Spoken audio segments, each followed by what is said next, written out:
Hey up folks, it's Sadie. It's been a while. Today I'm going to do a quick swatch with me, and it's going to feature the new a.gallo signature palette, which I already showed on my Instagram, but I'm also going to do this full swatch with me so you can see it in my swatch sheet. Check out my Instagram highlights if you want to see the little videos that I did there. They're really cute. So let's get going. Even though I've already seen these colors, it's always really interesting to me to see them in my swatch sheet. I mean, that's why I made the swatch sheet, because it gives me a lot of information.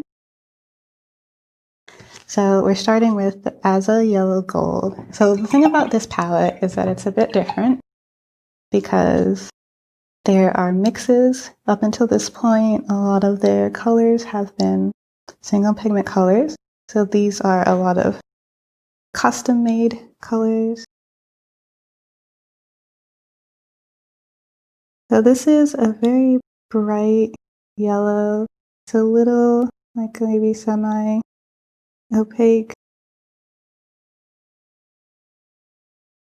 I assume because of the addition of the yellow ochre. That helps make it a little warmer and also a little milkier. It feels a little more gentle. I always just feel like a.gallo colors are really gentle. That's really what I need in these days. It's a really nice sunshine yellow. I think this is very similar to a yellow that I use from Old Holland that I like quite a lot. So next, arancione, which I guess is orange. Guys, I don't speak Italian, but I think that's orange. Did you know that there are a decent amount of places that call a certain type of orange Portugal? That would include Trinidad. I mean, yeah, that looks like nice, juicy, fresh oranges. This palette's really going to make me want to paint all of the fruit.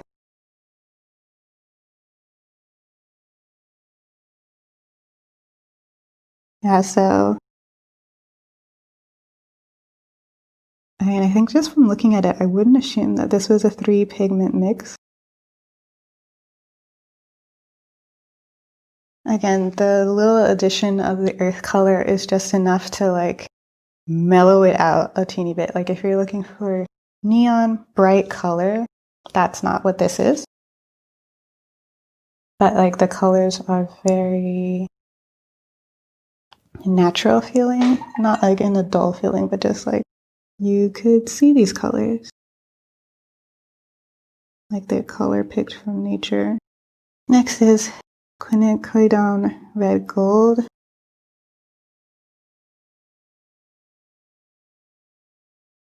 PO48.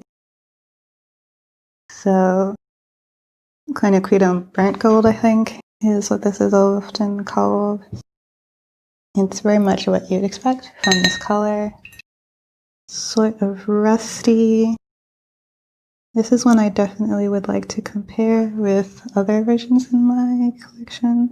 I feel like this has a bit rustier of a color. Tiny bit than other versions. Next is ruby red. PR264.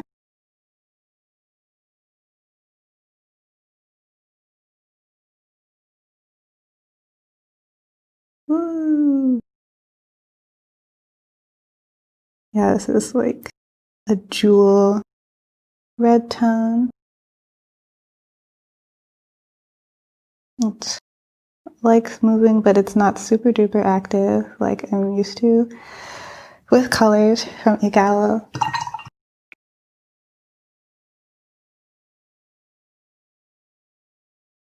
Ooh, I think I dropped a little bit too much water in that time. It has a texture that I'm a little bit surprised about.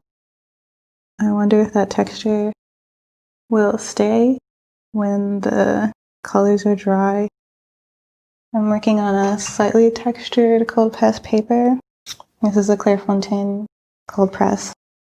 So this is Opera Rose, but it's not the fluorescent part of the Opera Rose. This is the quinacridone part of the Opera Rose.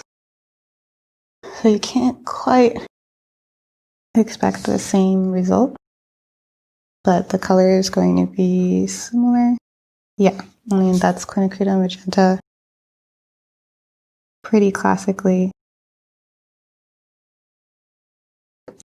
I'm happy with how bright it is and how well it's milled, because I feel like I have gotten quinacridones from some handmade manufacturers and they have been difficult to work with.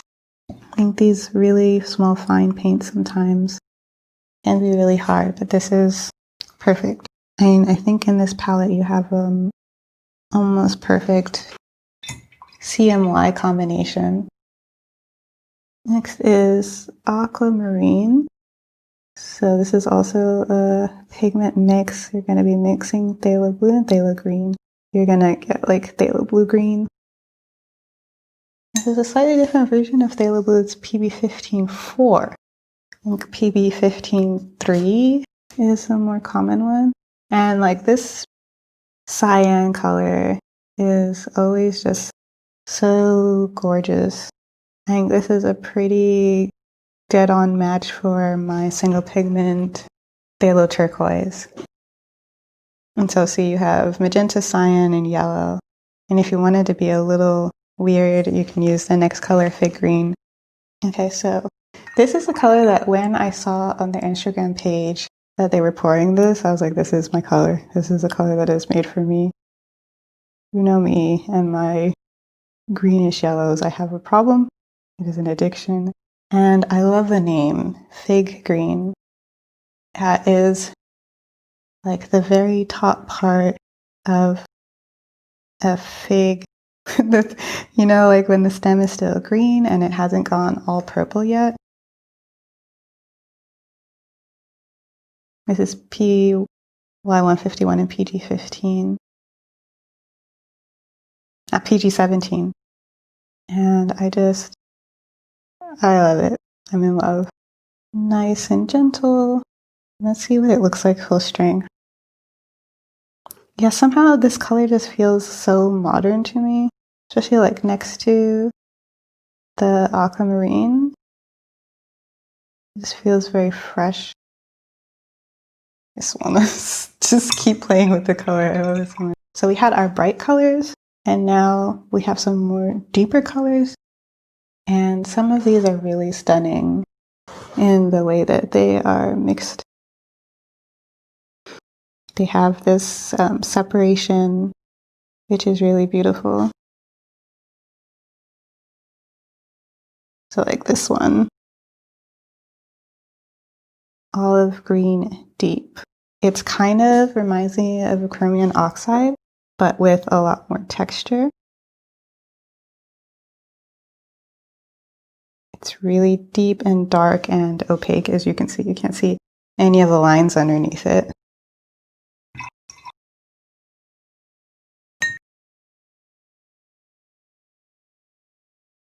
And so these colors are gonna really separate from each other because of that ultramarine.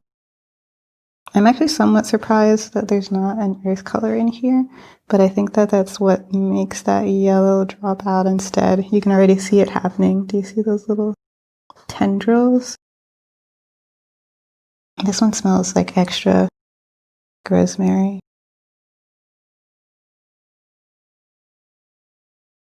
Now this is another one, Harbor Blue.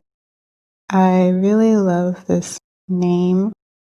So thinking of like deep waters,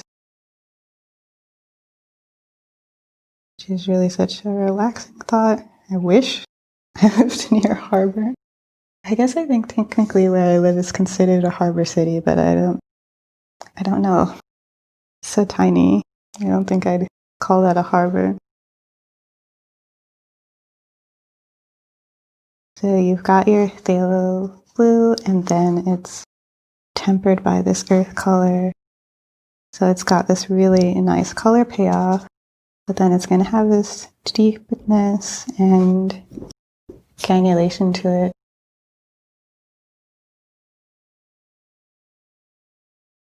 It's really like looking into the depths of the ocean. Like you can even see here, so like if you see like the depths and then it's getting lighter and lighter.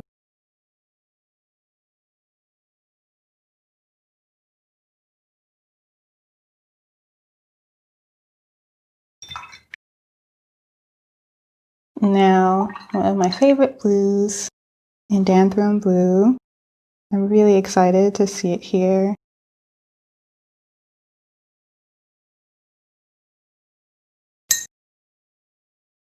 Because a.gallo makes a lot of my favorite versions of a lot of my favorite pigments. Boo! I'm not used to you moving so much, sir. Oh.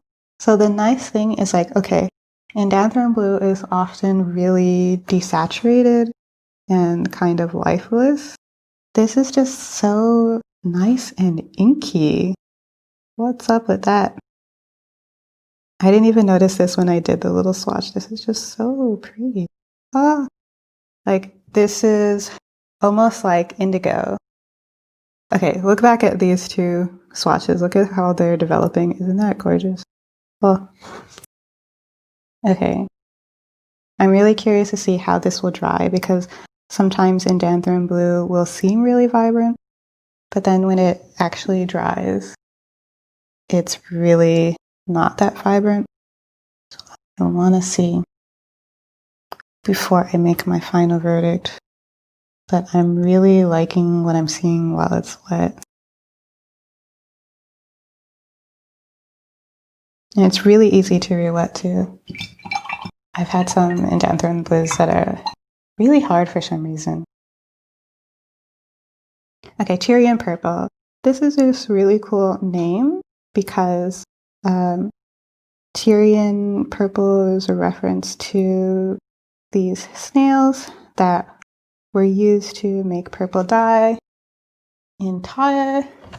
It's actually mentioned in the Bible, this city which is extremely wealthy, and this is part of the reason why they were so wealthy. You had to collect these snails, so many of these snails, in order just to make one garment with this purple, which was only for the royalty.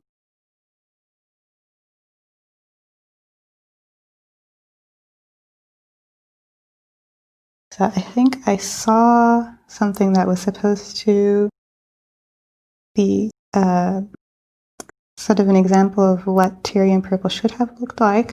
I couldn't talk to you right now about the accuracy of this, but I do know that Alina does actually go and look at historical manuscripts and artworks in order to try to be accurate.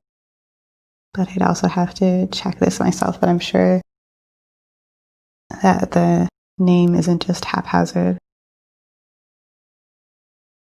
So it's like a granulating purple. It's quite opaque. Yeah, very opaque, very granulating, textured, dusky purple. I think that's that manganese violet.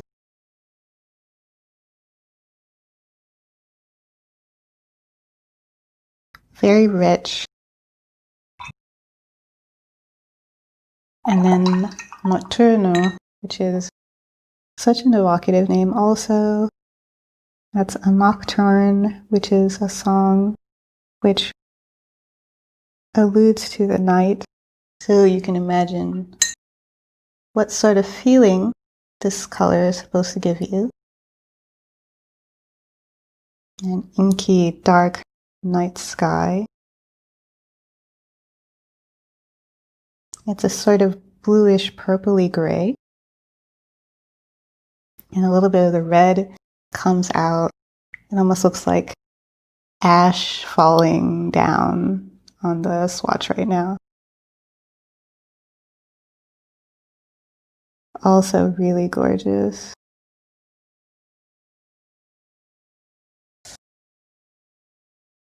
I feel like this is like a perfect color for these coming Inktober days if you're not doing strict Inktober. Well, should you be doing Inktober? That's another discussion. I won't be doing Inktober, but you know what I mean. It's inky.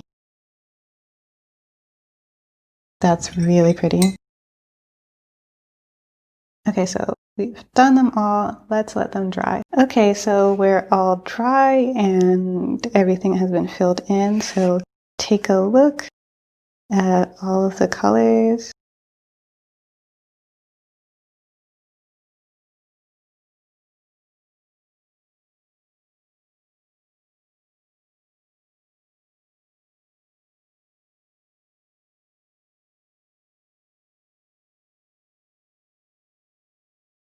So let's look at these one by one. So as a yellow gold, you can see that it's non-staining. It's pretty easy to get back. I don't know if you can see here, where when it's thick, it's kind of covering the line. But when it's thin, it's not as much. So if you get it thicker, it can be a little cloudier. Again, I think that's because of that yellow ochre. Overall, a little bit of covering the line here with the arancione, but also a really beautiful color, much more staining than the previous one. So this color is a bit odd because this is Quin Red Gold. This color, I'm not used to it having texture, and you can see there's a decent amount of texture in all of the versions. I'm not really sure what's going on here. The color, the hue is very nice, but I'm just not accustomed to this color having texture. All these other colors that I don't normally have texture don't have texture, but this one does. I thought when I swatched this out that it was going to level out when it dried. A lot of colors do that, but this one didn't. You have this ruby red, which settled into like a bit of a darker color, very staining.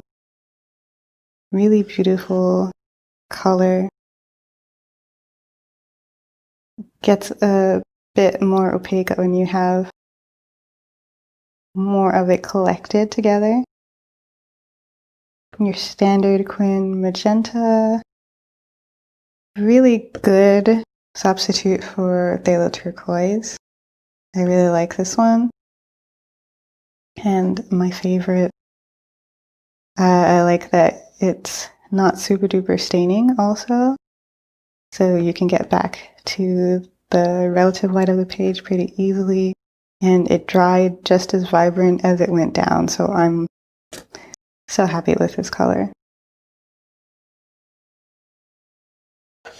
Now these colors are just really spectacular. So just like look at that. It's so pretty. And it gets almost straight back to the light of the page because of the mixtures of colors that are in it. So you see in mass tone, you get this really like chrome green color, but then in dispersion and any water, you get the yellow seeping out, and it's really beautiful. Then the harbor blue, you can see all of the darkness settling on the page and like just kind of falling down. And especially you can see it here in the dispersion.